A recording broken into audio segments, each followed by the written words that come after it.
চিপের বাড়তি খরচ সামাল দিতে প্রযুক্তি পণ্যের দাম বাড়িয়েছে বিশ্বের শীর্ষ প্রযুক্তি প্রতিষ্ঠানগুলো। অ্যাপল, স্যামসাং থেকে শুরু করে মাইক্রোসফট ও এক্সবক্সের দাম বাড়িয়েছে।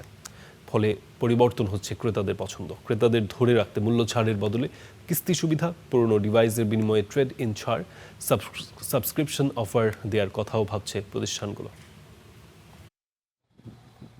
কৃত্রিম বুদ্ধিমত্তা ও এআই প্রযুক্তির প্রসারে বিশ্বজুড়ে বাড়ছে সেমিকন্ডাক্টর ও চিপের চাহিদা। বিশেষ করে ডেটা সেন্টার, এআই সার্ভার ও উন্নত কম্পিউটিং অবকাঠামোয় বিপুল পরিমাণ চিপ প্রয়োজন হচ্ছে, আর এতে বাড়ছে চিপ উৎপাদন।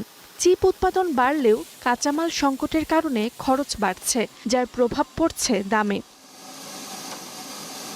বাড়তি খরচ সামাল দিতে প্রযুক্তি পণ্যের দাম বাড়াতে বাধ্য হচ্ছে বড় বড় প্রযুক্তি প্রতিষ্ঠানগুলো।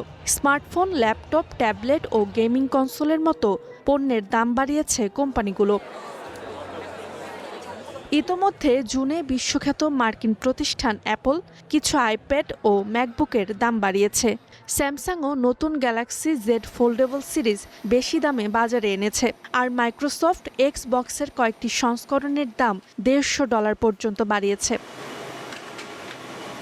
বিশ্লেষকরা মনে করছেন, এমন পরিস্থিতিতে ক্রেতারা নতুন ফোন কেনা কমিয়ে দিতে পারেন। কেউ আবার পুরনো মডেলের পণ্যের ব্যবহার বাড়িয়ে দিতে পারে। সম্প্রতি জাপানে এমন চিত্র দেখা দিয়েছে।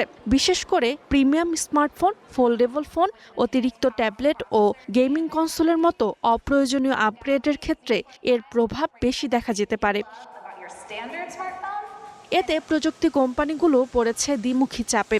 একদিকে চিপ ও যন্ত্রাংশের দাম বাড়ায় উৎপাদন ব্যয় বাড়ছে, অন্যদিকে সেই বাড়তি খরচ পুরোপুরি পণ্যের দামে যোগ করলে কমতে পারে বিক্রি। ফলে উৎপাদন খরচ নিয়ন্ত্রণ, বিক্রি ধরে রাখা ও মুনাফা বজায় রাখা, এই তিন দিকেই ভারসাম্য করতে হচ্ছে কোম্পানিগুলোকে। তাই তো ক্রেতা ধরে রাখতে সরাসরি মূল্য ছাড়ের বদলে কিস্তি সুবিধা, পুরনো ডিভাইসের বিনিময়ে ট্রেড ইন ছাড় ও সাবস্ক্রিপশন অফার দেওয়ার কথা ভাবছে প্রতিষ্ঠানগুলো। ইতোমধ্যেই আইফোন ভাড়ায় মোবাইল হ্যান্ডসেট ব্যবহারের সুযোগ দিয়েছে। Roksana Rimi, star news.